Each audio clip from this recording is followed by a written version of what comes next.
Okay, good morning my dear student. आज हम पढ़ते हैं कक्षा 11वीं का व्यवसाय अध्ययन। आज हम इकाई 4 व्यवसायिक सेवाएं का अध्ययन करते हैं। व्यवसायिक सेवाएं, तो सेवाएं क्या होती हैं, सेवाएं के बारे में पहले जान लेते हैं। दो पक्षों द्वारा एक दूसरे की संतुष्टि के लिए किए गए कार्य को सेवा कहलाती है। कौन कौन से? पहला पक्ष एक क्रेता, दूसरा पक्ष विक्रेता, है ना। क्रेता खरीदने वाला, विक्रेता सामान बेचने वाला। एक पक्ष द्वारा दूसरे पक्ष को, है ना, के लिए किया गया कार्य सेवा कहलाती है।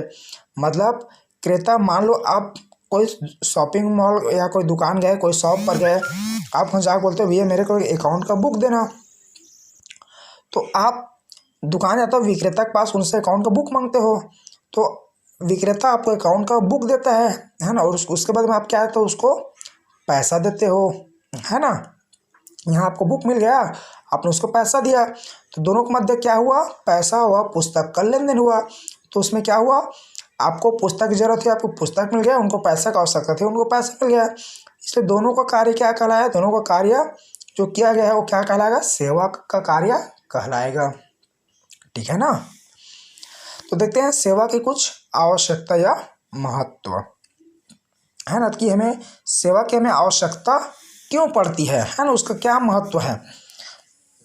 बिना सेवा के हम कोई भी कार्य नहीं कर सकते। यहाँ पर सेवा सिर्फ क्रय विक्रय संबंधित नहीं है, उसके और भी टर्म्स हैं, जैसा कि सामग्री की पूर्ति हेतु परिवहन। मान लो कोई हमारा माल है ना, ये हमारा बुक है, ये बन कर तैयार हुआ है, कहाँ पर? दिल्ली में। अब उसे कहाँ लाना है? छत्तीसगढ़ लाना है ना, सीजी में लाना है, छत्तीसगढ़ लाना है। तो छत्तीसगढ़ में लाने के लिए बुक में दिल्ली में बना है या आगरा में बना होगा, है ना, बुक बना है दिल्ली में। अब उससे कहाँ लाना पड़ेगा? छत्तीसगढ़ लाना है। तो वहाँ से बुक तो अपने आप उड़ के नहीं आ जाएगा, उस किस में लाएंगे? परिवहन, जैसे कि रेल, है ना, पानी जहाज, कोई भी गाड़ी, है ना, बस, ट्रक, है ना, परिवहन के साधन के द्वारा उसको एक स्थान से दूसरे स्थान लाया जाएगा।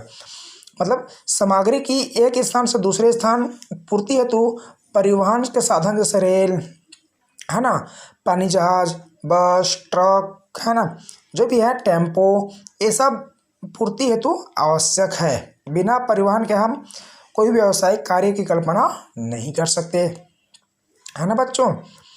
अब परिवहन में, अब बुक यहाँ से यहाँ तक तो जाएगा, है ना। तो मान लो यही बुक की जगह कांच का काम होता है ना। अब बुक का जो एग्जाम्पल समझ जाता है, कांच का लेते हैं। मान लो एक कप बना है, दिल्ली से उसको छत्तीसगढ़ पहुंचाना है, तो यदि कांच को ऐसे ही उठा कर नहीं ले जाएंगे, कहीं गाड़ी में डाल दो भैया, ट्रेन में डाल दो, तो क्या कांच सही सलामत पहुंच पाएगा? नहीं पहुंच पाएगा। उसके लिए क्या चाहिए? अच्छा से पैकिंग होना है। उसका पैकिंग इतना अच्छा होना चाहिए कि वह वस्तु एक स्थान से दूसरे स्थान पहुंचते तक उस पर एक छोटी सी भी खरोंच तक न आए। इसके लिए पैकिंग आवश्यक है। सामग्री की सुरक्षा है तो पैकिंग आवश्यक है। जब नेक्स्ट है व्यापारिक पूछताछ हेतु संप्रेषण। मान लो हम यहाँ से कांच या पुस्तक मंगा रहे हैं दिल्ली से छत्तीसगढ़, छत्तीसगढ़ के व्यापारी को पुस्तक चाहिए, तो उसको ऐसे पता थोड़ी नहीं चल पाएगा कि अरे वाओ दिल्ली में अच्छा कांच बन रहा है, अच्छा कप सेट बन रहा है, दिल्ली में बन रहा है, एमपी में बन रहा है ना, महाराष्ट्र में बन रहा है, पश्चिम बंगाल में बन रहा है, लेकिन दिल्ली से ही वो क्यों माल मंगाएगा? उसके बारे में उसको पता चला होगा किसके माध्यम से? टेलीफोन द्वारा, व्हाट्सएप द्वारा, इंस्टाग्राम द्वारा, है ना, पोस्ट ऑफिस द्वारा। उसके बारे में पुस्तक आई होगी, उसको पढ़ा होगा, इंटरनेट द्वारा देखा होगा, है ना। उसके बारे में कोई भी सूचना संप्रेषण के माध्यम से सूचना होगा, उसे सूचना प्राप्त हुआ होगा।